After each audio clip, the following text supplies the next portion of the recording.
Hello YouTube, this is Morgan, Airspeed Prime here, my next Legend of Korra Book 3 Change episode commentary. In fact, my last one, because this commentary is going to be for K313, Venom of the Red Lotus, the season finale for Book 3. Now, to sync up your copy of the episode with this commentary track, what you need to do is have your episode ready to start, including the opening of the show, so that's the bit that starts off with Avatar Kyoshi, the Earth, Fire, Air, Water bit, and I'm going to stop speaking in a moment, and then I'm going to pause, not say anything for a moment, and then when I come back and start speaking again, you hit play, I'll hit play, and we'll both be synced up. So I'm going to stop speaking now. When I start speaking again, hit play, and you'll be synced up.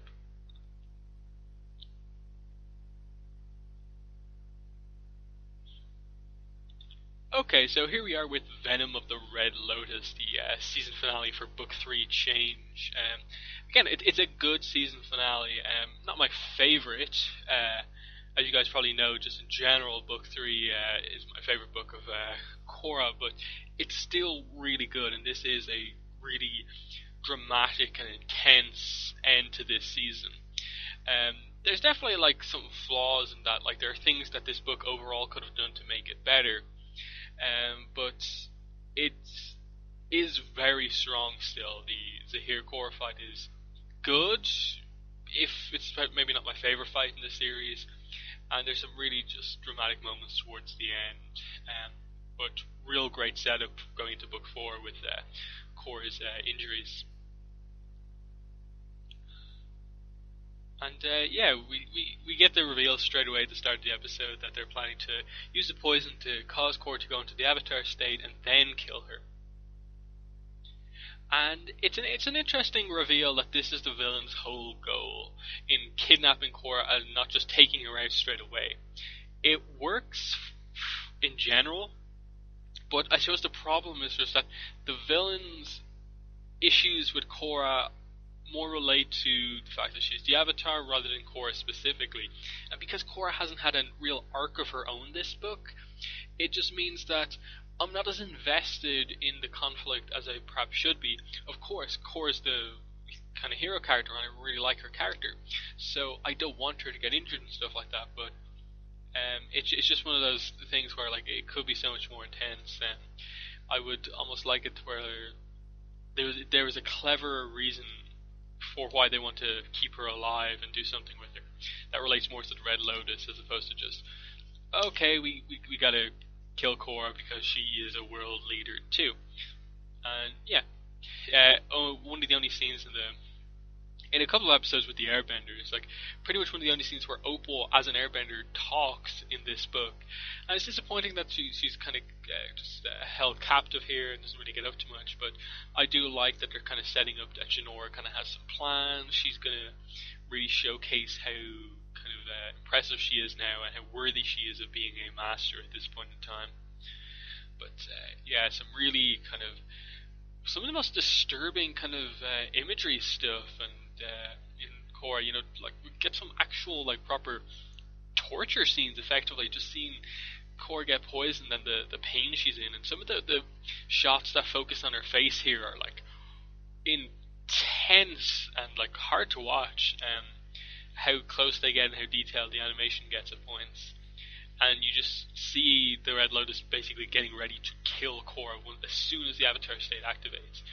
It's amazing just to see the kind of setup here that this is their plan all along. They're planning to kill Korra, and they definitely get over how kind of powerful Korra is, that she's resisting the poison, resisting going into the Avatar state, even though it would probably help her in some ways, but she doesn't want the Avatar state to end.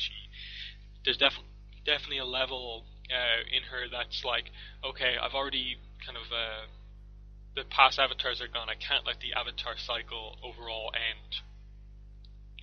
Everyone battle damaged?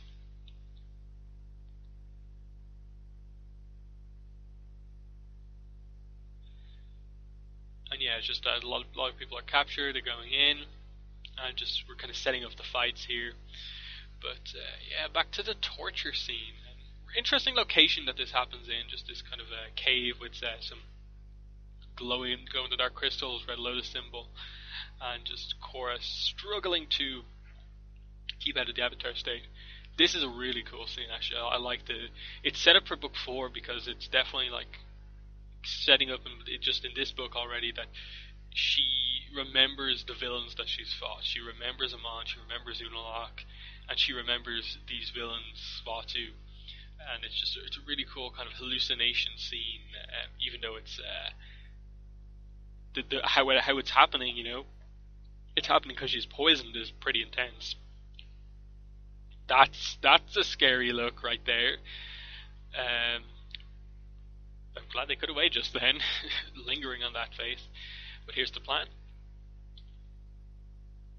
And you know that Jinora came up with this plan because she's the one who nods to set it into motion, and she even has her mother kind of working on it a little bit.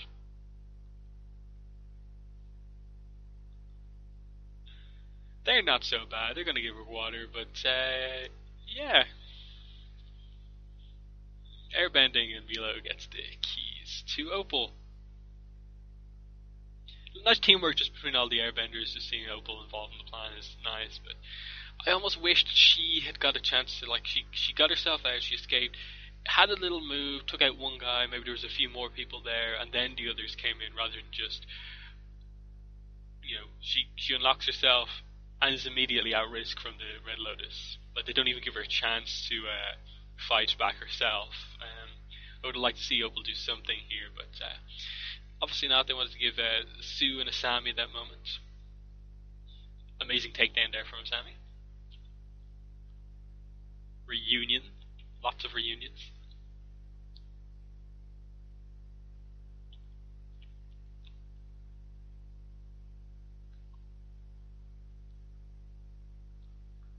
And Kai and Jinora are reunited. She is so glad he's alive.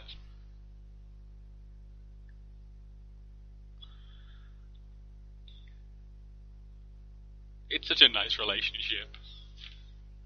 If only we got more on it in book 4.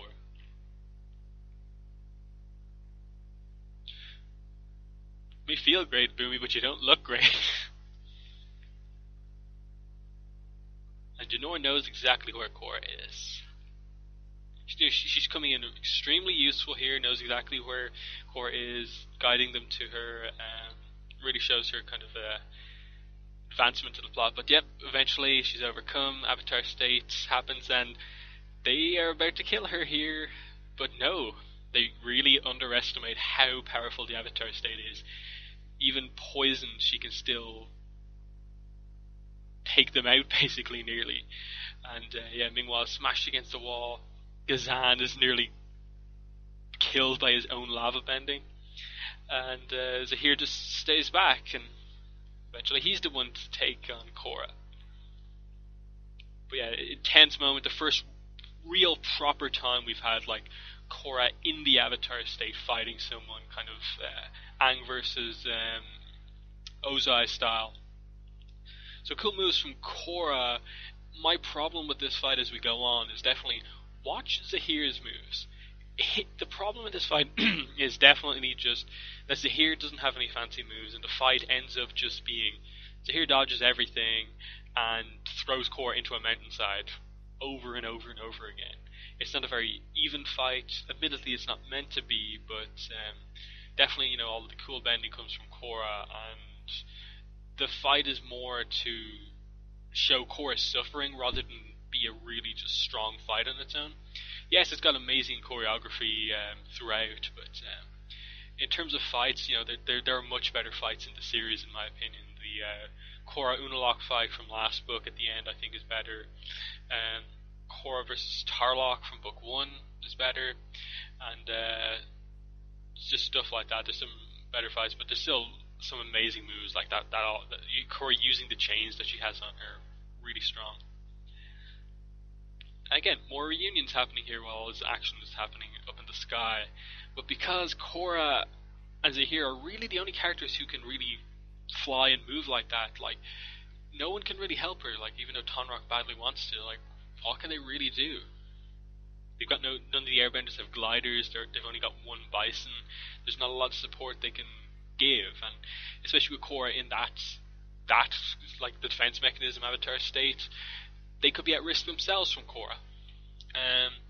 But yeah, here we get the fights kind of going off, pairing off, I mean. Gazan versus Bolin and Mako versus Ming-Hua. And I like how they start off with just earthbending. Gazan early on doesn't use the lava bending and then starts to introduce it, and then Bolin reveals he can lava bend, and Gazan's just like, ooh, this is going to be fun. It's a little bit more even, but he's still inexperienced at lava bending, and this is the really intense things happening here.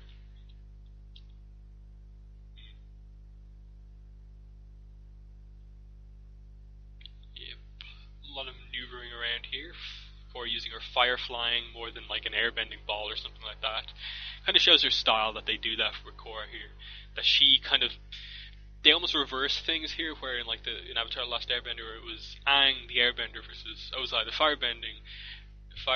Yet here it's Korra the hero using firebending to fly versus an airbender flying. It's an interesting switch up.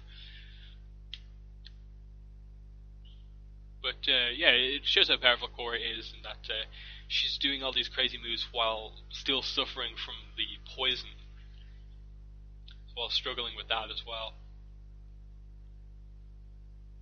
And then, yeah, once the kind of poison starts to kick in after she here kind of defends from her kind of near fatal blow here. So here's going to take the advantage in the fight. You see, there we go. There's the moment where it switches. And from here on out, it really is just Korra taking a beating in the rest of the fight. And it's not that Tahir's doing any fancy moves. The only time he really introduces fancy moves is the suffocation technique towards the end.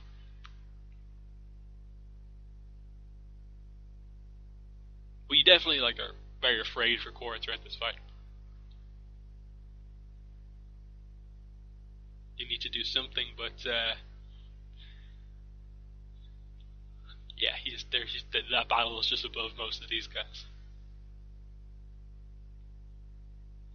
And yeah, Tenza's all about, he has this technique that no one's ever unlocked, but Janor's just like, wait, the Air Nation hasn't been together like this for a long time. We can do group moves, and she takes command here while her father's injured, and he just watches on as his kind of daughter saves the day effectively, and it's a really cool move. It's simple. She doesn't come with like a super fancy plan or anything like that. It's just, look, let's just create a giant tornado that will affect the fight, that will stop Zahir from flying primarily, and stuff like that. It'll get us involved in the fight and interrupt just it being a one-on-one fight. And here's more on the Ming-Hua Mako thing. He gets the advantage. Her water goes away, but she knows exactly where she is.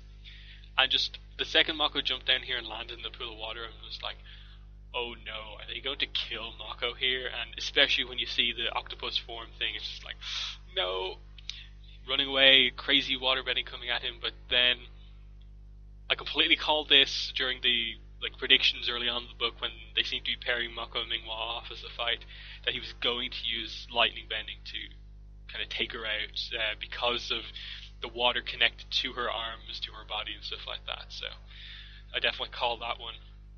And definitely it's up for debate as to whether, did the lightning kill her, or was it Gazan taking down the cave later on that kills himself and her. Either way, the brothers defeat the two of them. But I like that Bolin, they showed his experience with lava bending, and that Mako had to come in to help him with Gazan. And then, yeah, they get across that all the members of Red Lotus like their freedom, and it's a big deal for him that he doesn't want to go back to freedom, and so he would rather commit suicide than doing that, which is interesting. But at the same time, imagine what this would have meant if we had known this guy better, if we got his backstory and why that freedom means so much to him, that he would do this. But for what it is, it's still a really intense moment. The brothers get some really big wins in terms of fighting. And yeah, here's where the fight definitely takes, in my opinion, it kind of like it as a fight basically just isn't as interesting anymore, and it's definitely more to get across how injured Korra gets with the poison, and then taking a beating in the fight.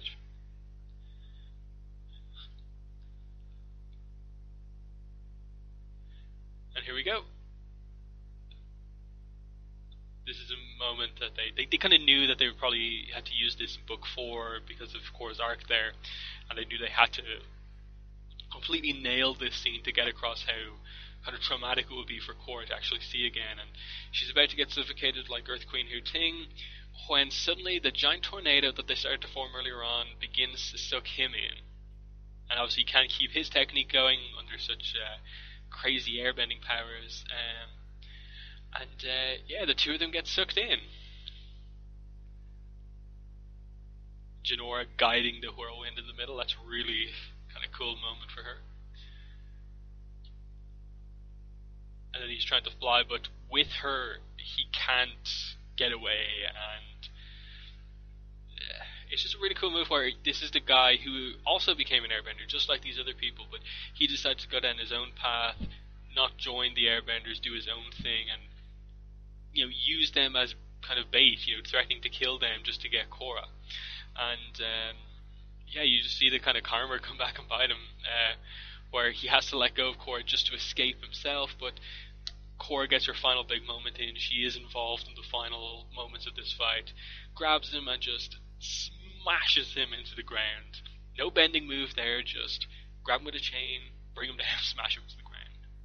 And immediately just she collapses, and just like the two of them must be dead. But no, really a powerful moment here, just with Korra in her father's arms, just because there has been such a trust between the two of them this book, and now he's kind of seeing her in such a bad state, and it really plays like basically a death scene. Conrock thinks that's the case, and Jinora is there. Don't really like what they do with Zahir right here, especially given how calm he is in book 4 when Korra goes to see him again. I really don't get why they decided to make him go down the I'm suddenly a crazy maniac road right at the end here with the crazy laughing and stuff like that. Bad decision in my opinion, but I like that the poison's metal, a metal bender can get it out. Sue is more of a kind of delicate metal bender than Lynn is, so it makes sense for her to do it. And just everyone just looking on. Very emotional scene, just as she gets the metal out. And yeah, it's obviously confirmed to be mercury and stuff like that. And you can just look up stuff about mercury poisoning and say, pretty bad. And she's back alive. But she's just happy that he's alive, because obviously in the last episode she thought he was dead because it's here. Again, I'm not sure why they decided to go down this road and hear chaos, freedom, blah, and then the sock in his mouth you just completely ruined him as a villain by doing that joke just to make Bubbleline have a funny moment. I really just wasn't happy with the way they handled the final moments of here in book 3. They make up for it completely in book 4 with that scene, but just not really happy there. And then you obviously cut to some time later. You see Korra hints early on that she's in a wheelchair, but she's in a bad way, and then the confirmation, obviously, when you get it, that she can't walk at this point in time. Just that she needs time to heal, but she's so not used to being in this sort of position.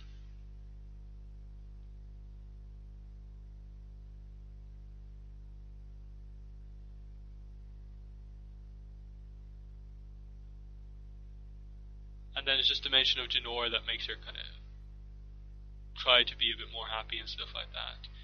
Interesting. A lot of people say it's a Korra Sammy scene. It's just like, kind of? But like, it's not really the scene, like, in the context of the scene where it makes any sort of sense to really be thinking of that at this point in time. Like, it's not on Korra's mind. I don't really think it's on Asami's mind. Beyond just the fact that the two like care about each other as friends. I don't think there's anything inherently romantic about that scene as such.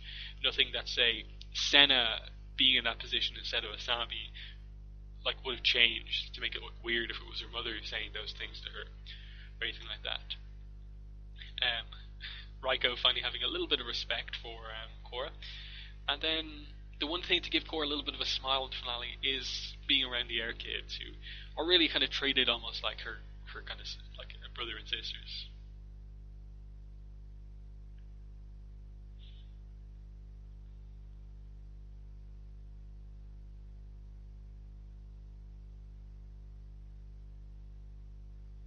And yeah, you see all the kind of older characters just kind of concerned about her. Raiko bringing up the question, just like, with her out of action for so long, what are we going to do? And with still a lot of stuff to do rounding up the rest of the Red Lotus members, which, again, I think there's a story there. I would have liked to have seen more of the Red Lotus members. Like, get an explanation on Zhaibao, the guy who started it off. And as this is happening, Tenzin's obviously thinking about his big announcement he's going to make here, that the Airbenders are going to effectively be this kind of like Jedi peace force in the world, which we see a little bit of at the start of Book 4. And yeah, it's just a really cool ceremony presided over by Tenzin, and it's for his daughter. They basically give one of the biggest moments in Book 3 to Jinora, and I think this is the moment that really confirms the big character development in this book was for Jinora. Korra didn't really have character development in this book. She had a few moments throughout, and she did some very important stuff this book with her sacrifice, but the character development definitely goes to Jinora.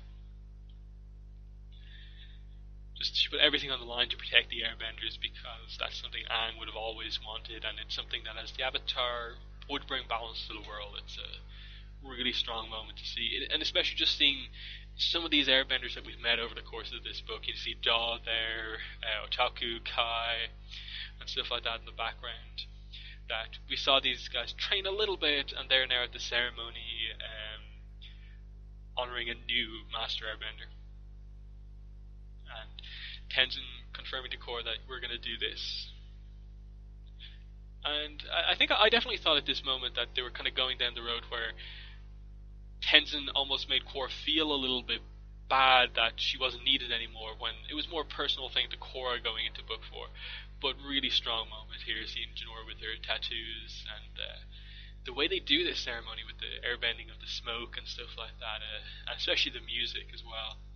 Just really strong that Jinora gets such a strong moment. It's really nice, and they are still father and daughter, and everyone's proud of her, but yeah, to end it on that tier is just crazy. That even though Jinora has this amazing moment, you can't forget that Korra has been like badly injured during this whole thing. She was nearly killed, and for a character who's so kind of action orientated to be confined to a wheelchair and stuff like that, it's hard for her. And especially, as I said, to hear her mentor kind of saying that, like, this is all this stuff you did, you heal. While you're away, the Airbenders will kind of take on this role. That, she's obviously thinking stuff like, what if I don't heal? Will I not be needed anymore? Will I be replaced and stuff like that? But obviously we covered that in Book 4, Korra's arc, and I like that Book 3 actually does really heavily set up this arc for Korra. But yeah, that's the end of the Book 3 Change episode commentaries. You guys basically know my general thoughts on the entire book. I think overall there's some really solid stuff going on here, as I said. Early on in the book there's some interesting arcs that kind of end up being more standalone, like the two Beifong episodes, you've got the two Earth Queen episodes, and stuff like that early on in the book. And then like a couple of Airbender kind of training episodes. But imagine what this book could have been if the villains had more character. We really got to know who they were, their backstories, and seeing three of them die would have had so much more impact towards the end. If Korra had a little bit more focus in the suppose middle section of the book, and that would have been cool. And if they had just balance out all of the plots in this book a little bit better, I think it would have been so much better. For what it is, I think it's a really solid book. There's none of the episodes in this book that I dislike. I suppose in general more have issues with book 3 as a whole, in terms of this is the third of 4 books in Korra. Overall, it doesn't work the best telling its own story. It has individually good episodes and arcs. It just struggles a little bit towards the end. It's probably one of the books that suffers the most for only having 13 episodes. But yeah, they're the end of the book 3 episode commentaries. I'm going to be starting the book 4 episode commentaries probably towards the end of the week. I probably won't go through them as quickly as I managed to go through the book 3 episode commentaries. I'll probably, again, trying to bring it down to 1, maybe 2 some weeks as we go on, but I'll definitely try and get the first one out by the end of this week. So thanks for listening to this commentary, and bye.